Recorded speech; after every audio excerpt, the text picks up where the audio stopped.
Whether you want to move on this planet or on others, Movement 4.0 from Babies to Astronauts offers a new and exciting insights on gravity, space, and all that happens in between. Hi there, I'm Michelle Turner, and I am with Movement Lesson. I created a modality that helps primarily children with special needs. However, my oldest child is 95 at the moment. I work from my clinic out of Phoenix, Arizona, to traveling and teaching around the world. I wanted to reach out with you with my new theories of gravity and felt a podcast would be a great way to connect with you. So really sit back, first of all, subscribe, like, and join us. Movement 4.0 is going to be covering all aspects of movement. But like I said, I've just discovered about 20 new theories of gravity. I really thought all of you knew about it, from rotation and the basis of functional movement. But basically what I'm trying to do is connect all the gaps that have been there with the physical science for biological gravity. So not a lot about black holes on my show. This is really about the astronauts moving, but as well as all the way coming back to fetal development and to babies, all of our milestones. These are movements that you can use in your daily life as well as learning how to get to meet other lives. And that's what I've been doing. When we look at the basis of movement or the structure of movement, it has to deal with rotation. Now, I like to begin with everyone, and it's a little bit of a struggle because my language is a tad different. I'm not from the physical side or the physics side of things or the mathematical sides. I'm from the movement side. I created a son with special needs. At 13 months, he contracted Haemophilus influenza. Yes, injury-based, not from contagious, but he had it for 3 years. I was basically told he would never walk or talk again, even though he was walking and talking just fine prior to all of this, and basically I'd lost my son. Really, if you told me back then that I would be doing all of this, including this outreach, I would have laughed jokingly, but this is where we're at.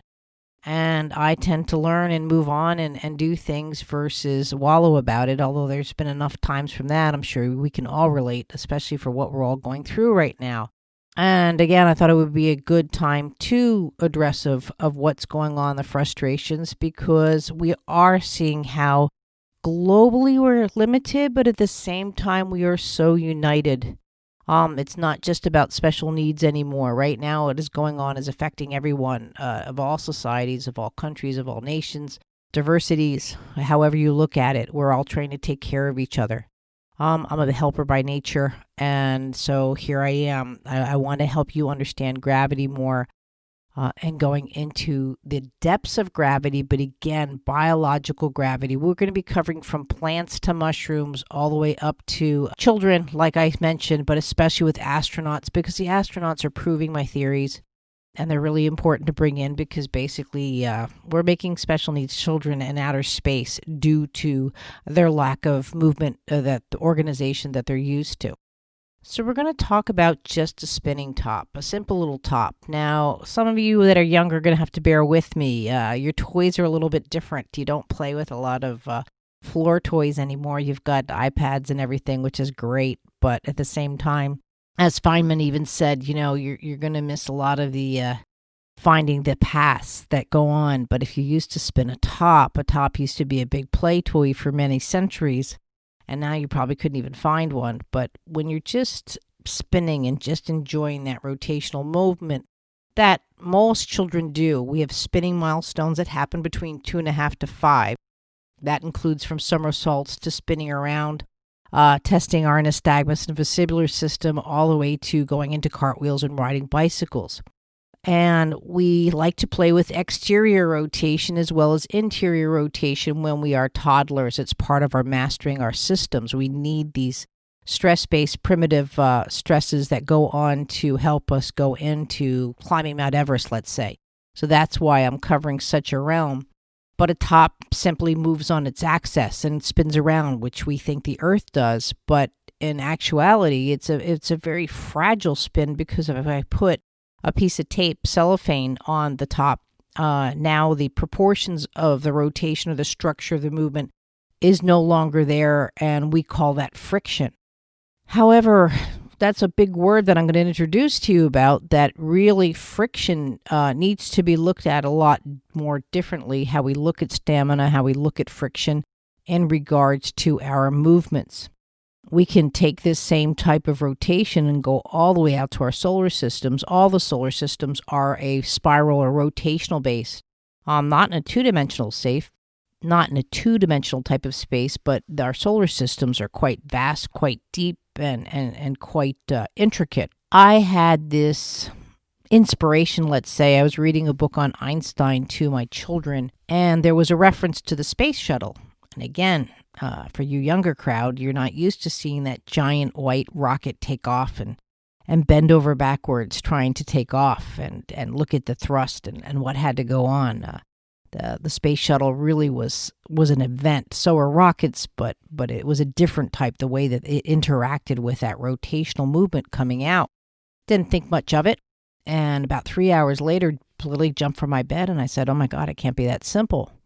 And what did I discover? That no matter what type of special needs that I was working with, the common movement denominator with why the child was of special needs was the fact that it didn't have rotation.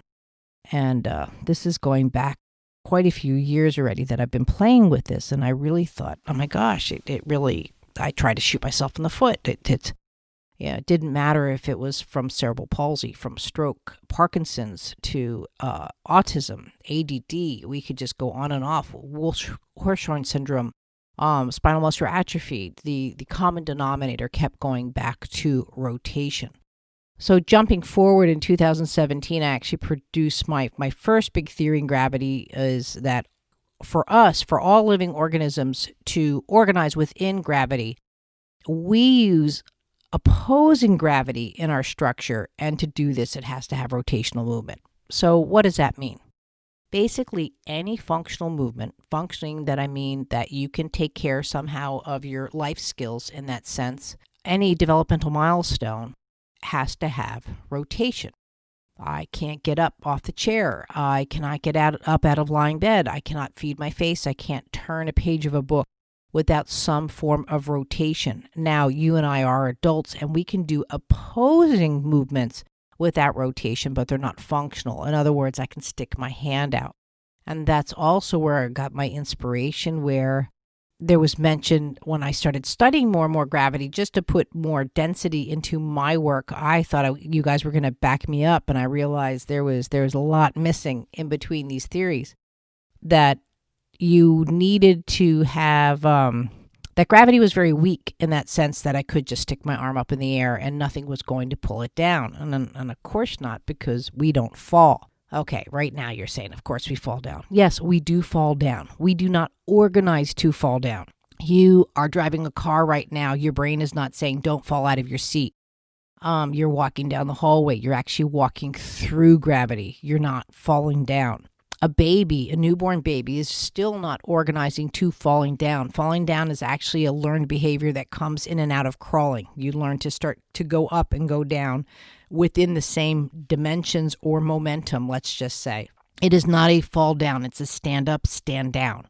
It's not a sitting up. It's a laying up, sitting up, laying down. It's a transitional milestone. But babies in general do not fall down. It was actually one of my clients and good friend, someone that writes for me, actually said, oh my gosh, when did my baby not learn not to fall down? And I said, no, it hasn't learned to fall down yet. She was playing, in a sense, airplane. And that's still that function of the absolute horizon within the child was still there, and it had not interacted yet with the falling down, or really had not interacted with the prevention of falling down.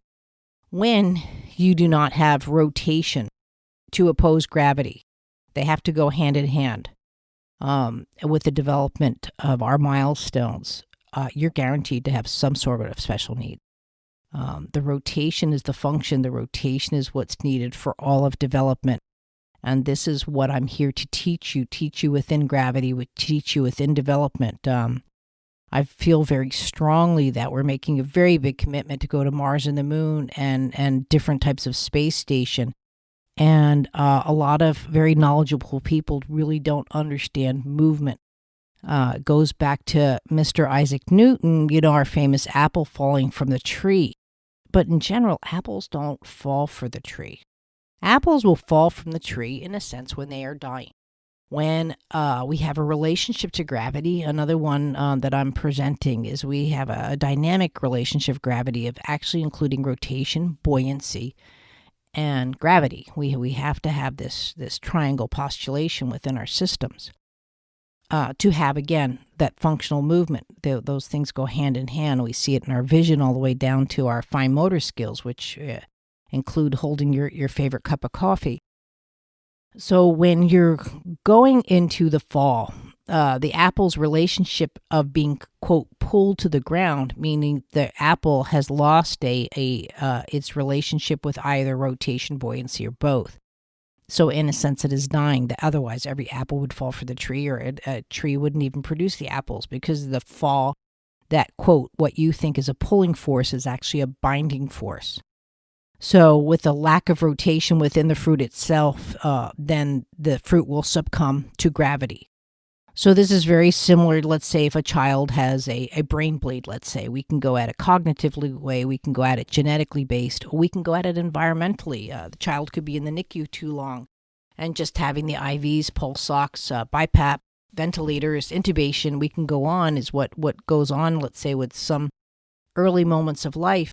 When that system, that body, has not gotten to experience rotation, which happens during birth, is the first rotation that the baby gets to experience, the baby cannot initiate or respond to stimuli without a rotational movement. And again, that was more so presented in my first paper.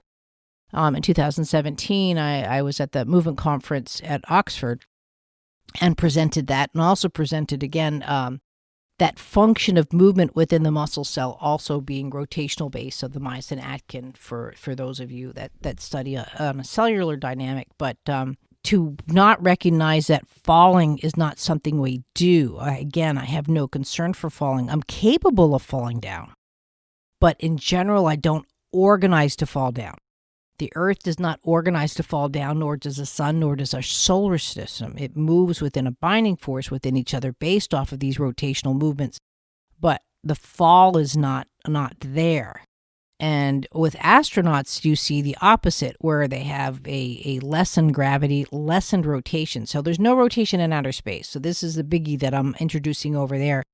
You lose all your developmental milestones, but the buoyancy factor is so high, so you get the epitome of floating in that sense. But because a rotation factor is not looked at with the astronauts as far as organization or the structure of movement, that is why their systems fail so fast. We do nothing to add to the rotation pre, during, or post flight training and flight-based living. And that needs to be looked at. And I just thought, again, the podcast would be a great thing. I am also just about to drop a book called You Can't Get to Mars Without Me. I really thought that would be the best way to go, because really, you're not going to get to Mars without me, without the information that I'm trying to present. I've gotten over, it's not a brag, it's just information. I'm here to help, and I'm throwing up a podcast, sort of like throwing spaghetti against the wall. And it's going to be up to you to start thinking about what I have to offer and start listening to it, and to studying with some of my techniques and learning a different language of movement. So going back and forth, when I realized and saw that the astronauts, that there's no opposition to gravity and therefore there's no rotation, no functional movement, again, that's just proving my theories for development. I feel that I've presented tools like I've written a book and presented on the newborn movement assessment, checking all babies for rotation right at birth, right?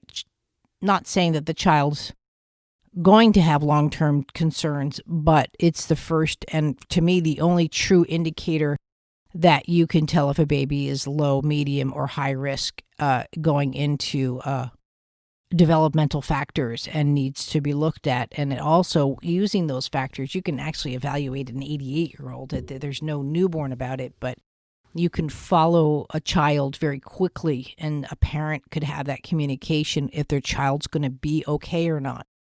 It's really overlooked that birth to 3 months, nothing much happens with the baby, but in fact, That's our crucial. If we let that slip by, a baby's life and our lives as parents can be changed drastically forever. It's like having a house. You need that foundation. By the time you get to the second and third floor, if you don't have a good foundation, you start to see the issues with all of that. So getting back into babies, into gravity. So babies, on top of that, have more bones than you or I, and they're at about 85% water weight. And also, they don't have calcification. So the physics, the laws of movement right off the bat, a baby should and can only present, if they're typical or not, within weight transfer. Now, that seems logical. You and I have less bones. We have less water weight. We have more calcifications. So we are looking at those dynamics within an infant. And we have to bring those dynamics into their lives, but into our lives, right? You want to look at what causes that. In utero, in fetal development, you're in expansion mode, right? You have amniotic fluid. Now, some people have tried to prove the gravitational force within the fetus or cellular level in the amniotic fluid, but what they failed to recognize is there's no expansion of the human body in utero, meaning we don't breathe. We're not eliminating, we're not eating and pooing. We're not having those features. So the whole presence of the 9 months is to expand in all direction without friction. So this is one of the key areas where our relationship to friction comes into play. There's no rotation. They have expansion or spasms when the baby kicks and stuff, but they're not throwing a punch. They're not going into those rotational movements. So you're looking at those aspects of development first of all. So now, during contractions, and a lot of you might realize this or not, I'm just briefly going over as to why this is important to astronauts, because what happens in outer space is really they're in expansion mode. So the brain, the organization of the nervous system actually goes back into more of a womb behavior. That's why the system starts to grow, goes into expanding. The blood can flow differently. Yes, I concur it's lack of gravity, but we have to change that dynamics of it. We have to start recognizing our neural mapping has been created by opposing gravity using rotation. You take away the opposition of gravity is one thing, but it's the opposition of gravity with rotation is the key for all life force. Now, I don't care if you're talking about a sunflower or you're talking about a triple PhD that's off. They're highly qualified. But we really have to start looking at the structure of movement, which goes all the way into our planet Earth, right? So when a baby is born, first of all, you go through a contraction phase, and that's crucial because this is the first time you have an active and passive muscle phase being transferred over into your baby. So the contractions bear down to help get your child out in that sense. But you have passive muscles as well. You have active muscles in the contractions, but passive muscles that allows the baby to move into place.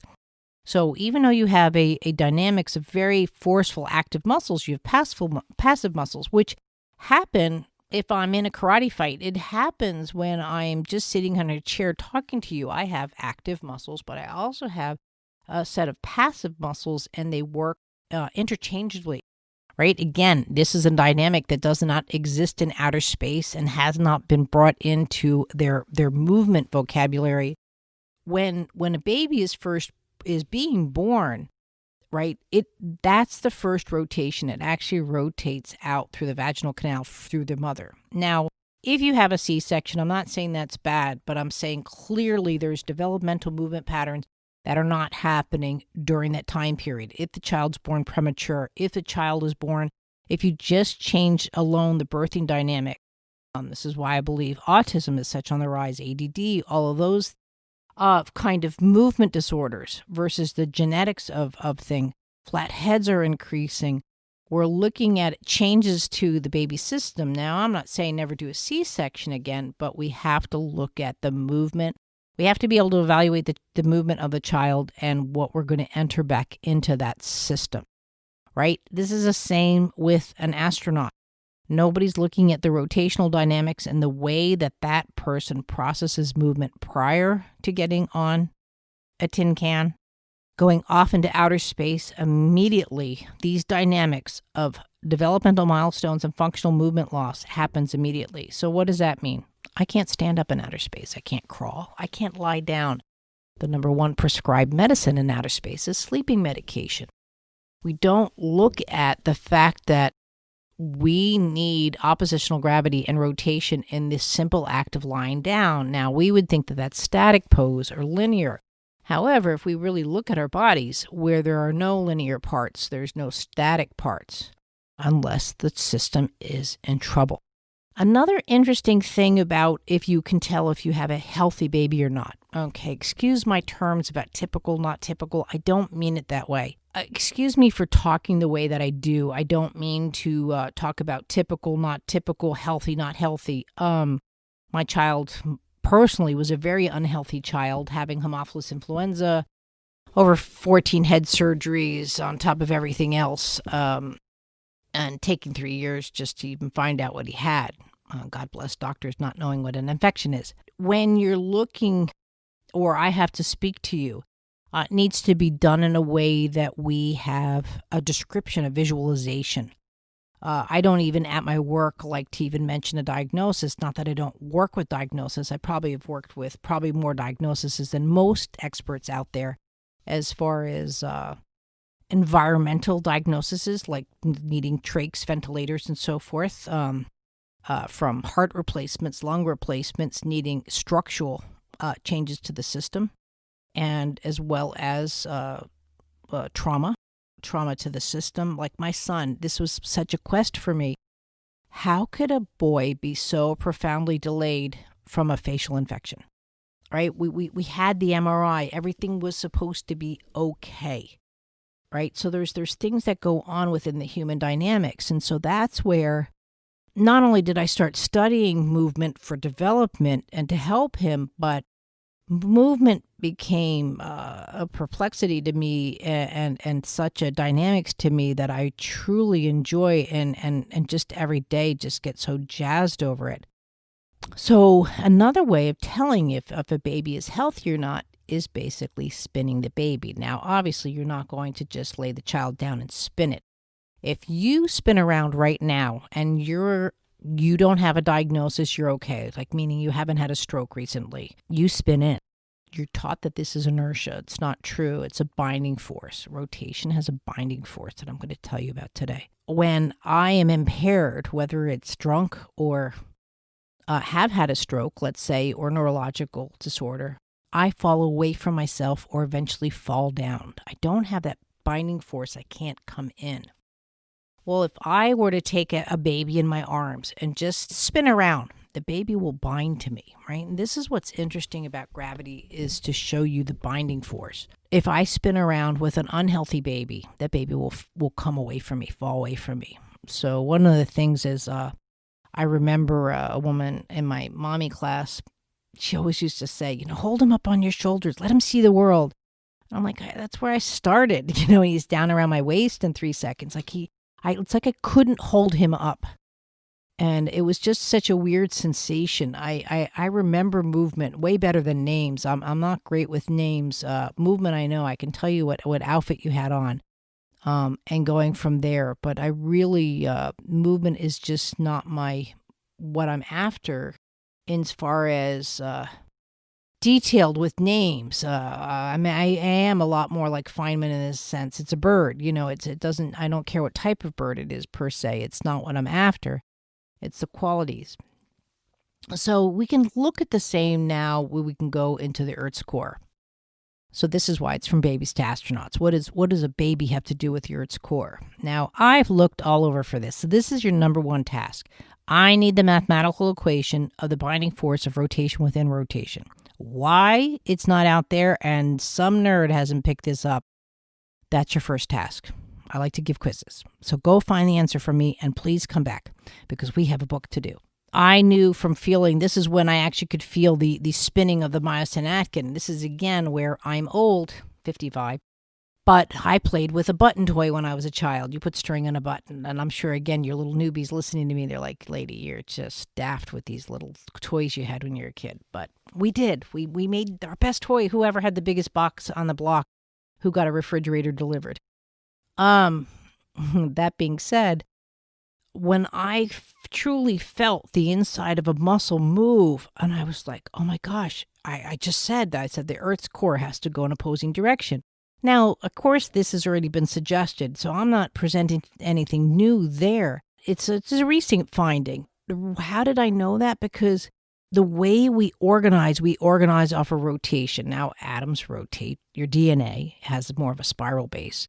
The Earth rotation, like we were all lied to, is actually much more of a wobble to a spiral rotation. In a sense, it looks like it's chasing the sun, or I like to hypothesize too, is it more like magnets repelling or floating out, how they do. Are we, in a sense, does the inner rotation, the coil rotation, create the pull or the push of the sun, and then therefore we get bound into that as we move through space? The inner rotations of the core, first of all, have to go in opposing directions. We have layers of layers, including all the way out to the atmosphere, where you're now going to see and start to notice the levels of rotation just the planet Earth has. But what I'm proposing is that binding force. So I believe gravity is the binding force. So when you have rotation within rotation, you get an attraction, right? That's gravity. Gravity is not wave-based. It can't be. Otherwise, I'd have less gravity in a cave or in a building than I do outside, let's say, because I'm protected. I could be in a lead cave. How's the wave going to get through? But the levels of rotation within my body, with the levels of rotation within the Earth's body, we have an interaction with. Again, maybe going more towards Feynman with we in a sense have an orbit to the Earth, but that's a little bit too conceptual. Like we're not sitting on the chair. There's a layer of carbon in between. So it's the rotation within the rotation. Now, I concur that the densest part is in the middle. I all of that is true. But if you go all the way out to a star's death, it's what I like to say. At some point, the mass is going to supersede the might. So again, like I said, that buoyancy is gone. The rotation is gone. And gravity just succumbs and kills a star. So you see that. So the Earth's core has a binding force, a rotational binding force. Just like we have interior rotations through our movement as well as through our cellular levels. And that's where we have the bind. Atoms have that kind of relationship, and that's why objects attract objects. This is different than equals and opposite reactions. When I give a rotational force, your system, depending on your system's rotation, will respond differently to the amount of force that I'm giving you. You see that in punches and so forth. So now we're going after that binding force. What is the binding force? Going after the binding force within the Earth. The Earth interacts then with the sun. It is very crucial. We'll go into this later, but the binding force of the moon, now that's centrifugal force. That is a different type of force. First of all, there's no inner rotation. You will not find life on the moon or any object in space that does not have an interior-exterior rotation. Asteroids and such. We're in trouble, though, a bit with Mars because Mars's core has to be failing. That's why the atmosphere is gone. We're not going to find the life force, nor are we going to be offered the life force needed from within. This is where my work at Movement Lesson is going to come into play big time with astronauts, because we have to start looking at their movement or lack of functional movement is what's deteriorating to the body. Why the muscles atrophy? Because of the expansion mode and the lack of functional movement. Our neuropathy comes from lack of functional movement. Whether you're sitting on the couch right now, lazy boyed back and drinking, right? Your binding force is deteriorating. Your lack of rotation is apparent, and your system is starting to break down. When a person is unable, whether they're a senior citizen, not to show ageism, it's more common, but when you suddenly fall down or you start to navigate as to not to fall down, your system will age very quickly, right? These are movements we don't want to have. We call them getting old, let's say. We get stereotypical, but at the same time, we have to look at is what has happened. If you're starting to just fall down randomly, I can guarantee you, Your buoyancy's going. Again, osteoporosis, those kind of things, hardening of the arteries, heavier blood sugars, giving you a body mass index that's higher. Also, your lack of rotation and gravity starts to win, right? Or someone's fine and it's not until that broken hip or a surgery where it really takes it out. You do see that a lot in cerebral palsy, where a child is, let's say, walking. I call it more getting from point A to point B. When no one's worked with the rotational qualities within that walking, you really see the child no longer walking really by 12 to 16.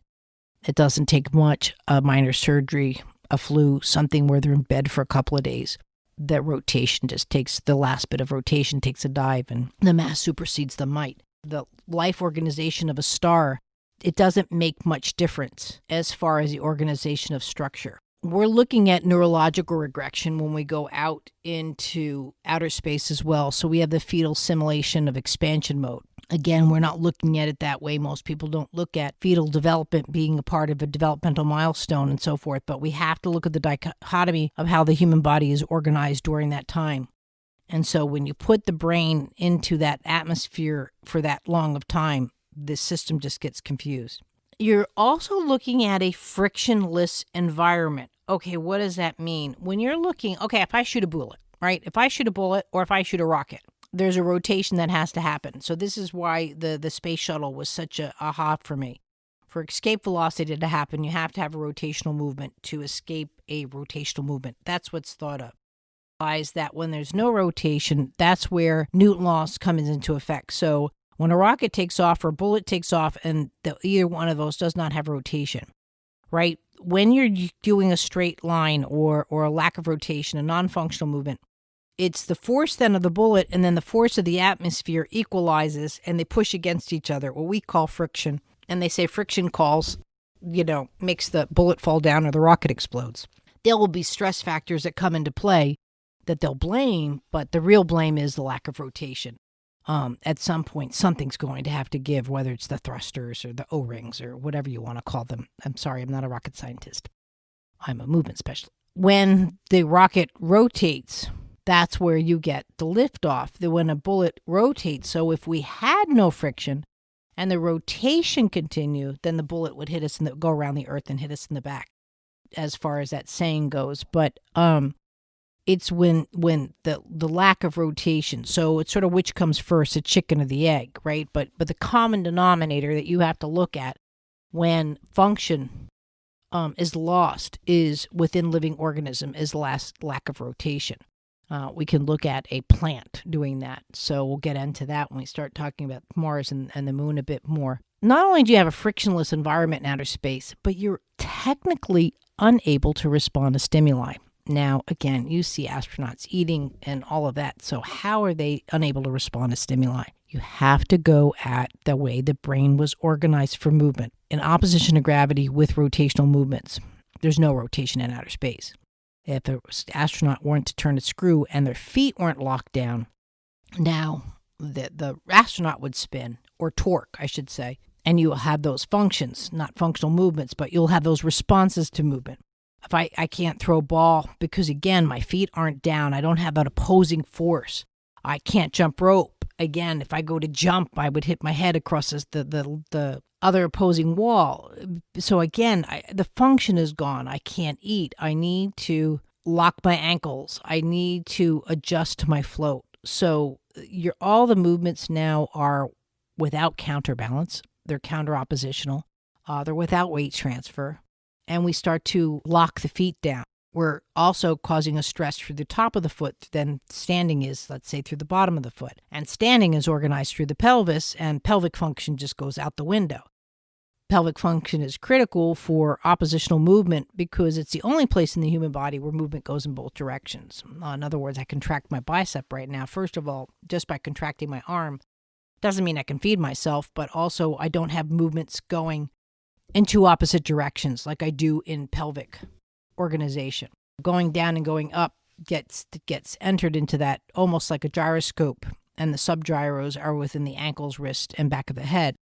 And those all have to function and feed into the pelvis. The pelvis ratio for movement is actually more important toward the baby versus than the brain setup, because it's when the pelvis first sets up coming out of the womb, and that's what organizes. It's sort of like telling the computer if it's going to be Mac or PC, DOS or iOS, that the one that pelvis sets up on how the brain will set up and for functional movement.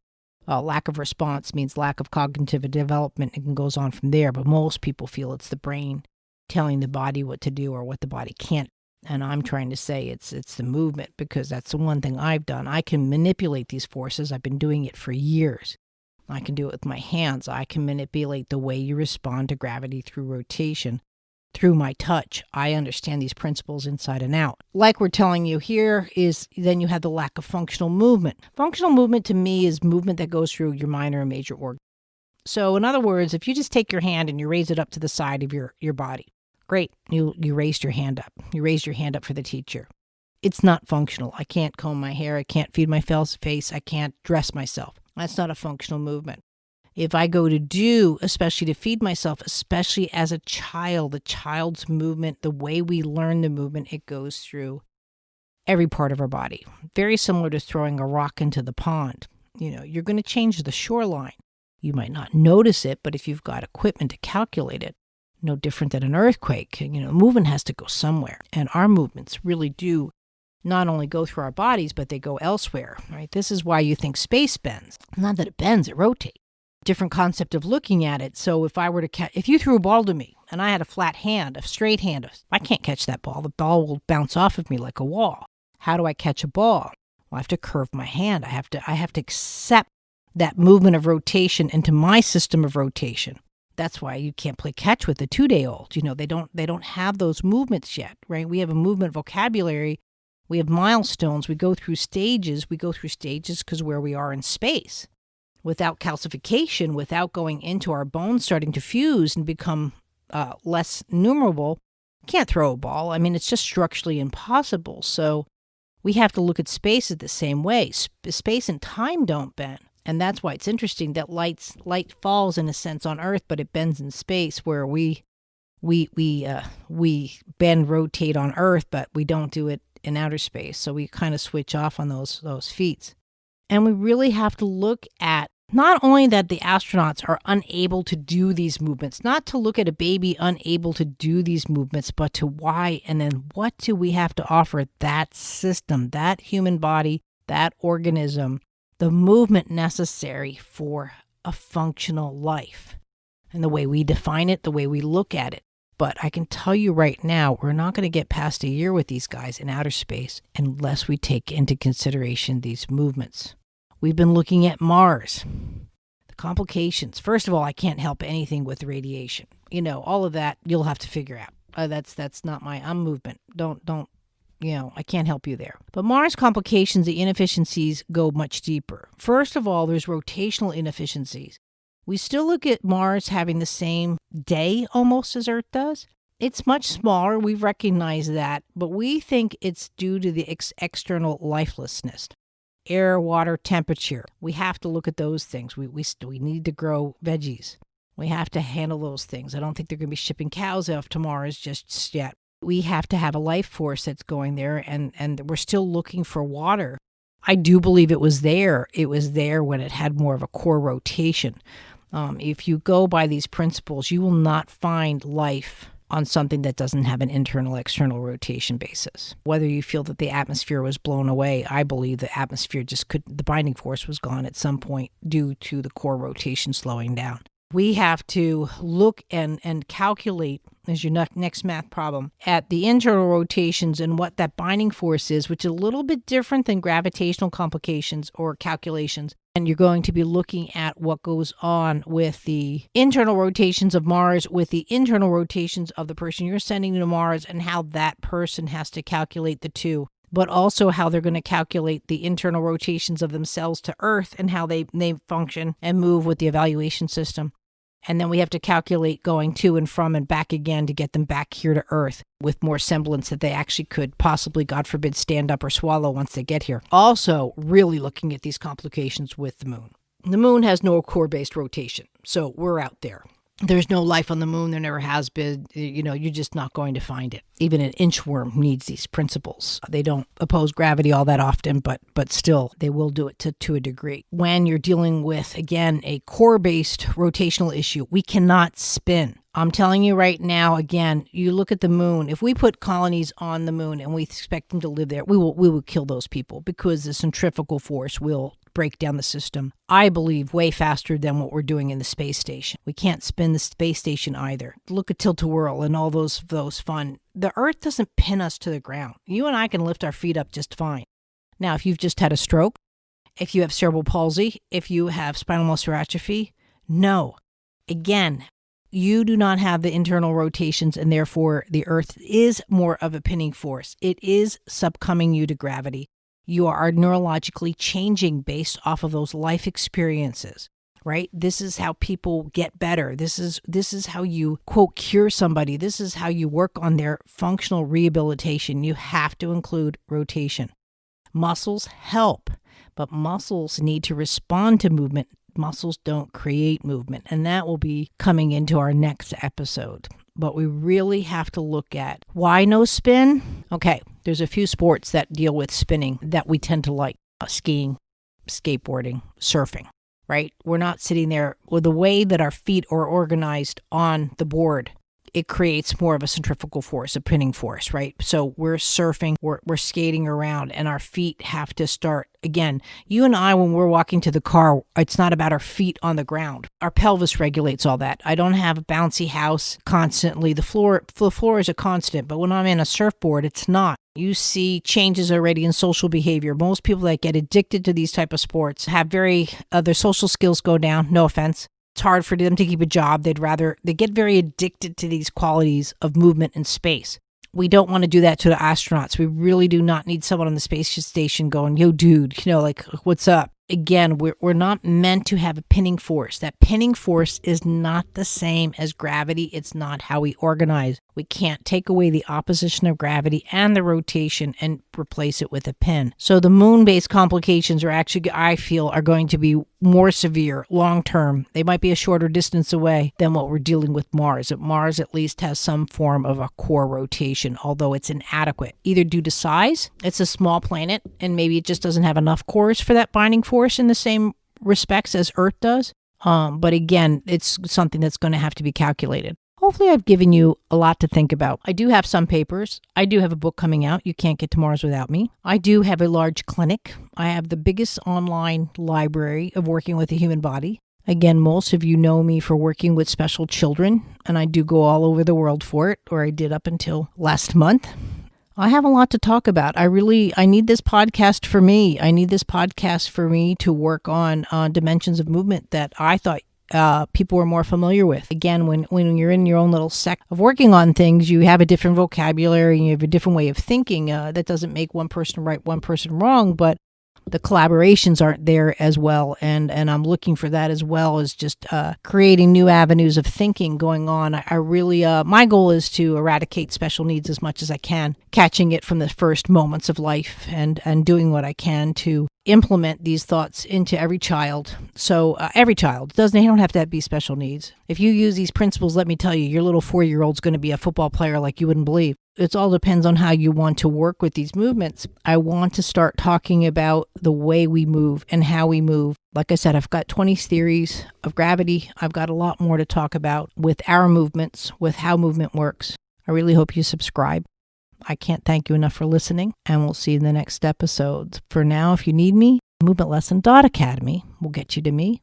I am Michelle M. Turner on Movement Lesson, but for the most part, everything else from YouTube, Facebook, Twitter, Instagram, Movement Lesson. It's a lesson in movement. I'm teaching you how to move, and I can't thank you enough. And this was episode 1, my introduction, Movement 4.0, from babies to astronauts. Thank you.